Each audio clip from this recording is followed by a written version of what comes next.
Danny, otherwise we're familiar with your activities about the land of Israel, Judea and Samaria, and here we are talking about a protest, a rally actually, that in some ways is promoting, supporting Netanyahu.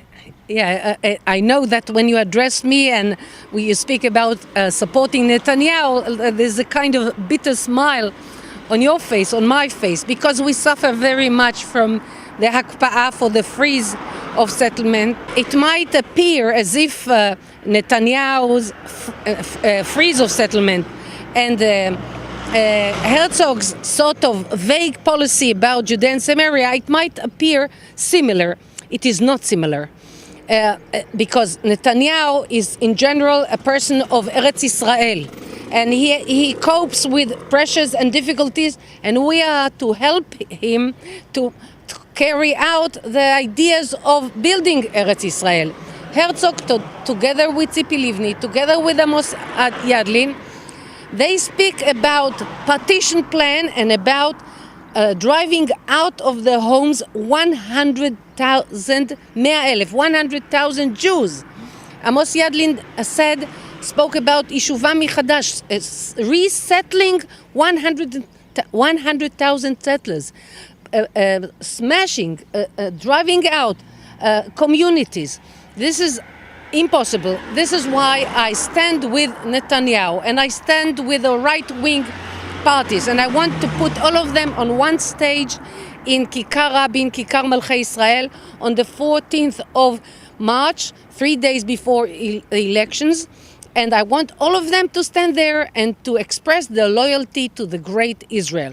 1 week before that, the left will demand throwing Netanyahu and putting on the government prime minister seat Herzog. So we have to cope with leftist approach, and we have to bring Eretz Israel high up on the mountain. So you're saying that this unifying protest rally will happen, and you know that it could be that in a few weeks we'll see you protesting against Netanyahu, or as you define it, helping Netanyahu go to the right way.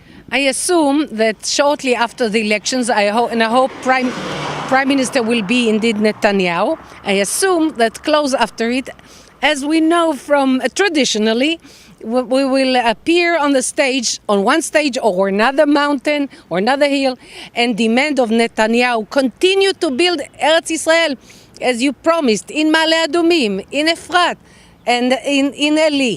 Continue to do the good work and don't bend your head to the pressures of the United States and Europe. How do you see the tour, the visit in the United States? How do you see that as part of the message of Netanyahu as the Prime Minister of Israel? I think that Netanyahu's speech in the Congress and he's going to the United States, in spite of all pressures, I see it very much in terms of what Mordechai had to cope with. And now we are in Purim days, and nearing Purim. It's the same historical moment where Iran, Paras, is declaring, it's not a supposition, declaring that they want to wipe out Am Israel, the land of Israel, not the land, but the state of Israel, the independent nation in its own homeland. And it's the same time, it's the same threat. And I think it is those who speak against it think that threats of people of the world to kill the people of Israel or to wipe out the state of Israel, it's a sort of a game, hobby, a spontaneous expression of fury. No. They should look in the Megillah of Purim to learn about what really happens. I think they should look in the Megillah. The Megillah is not a legend of Achim Grimm. It's a historical fact that we were threatened and that God saved us, and there were leaders. Esther, it's not a Purim uniform, it's not outfit.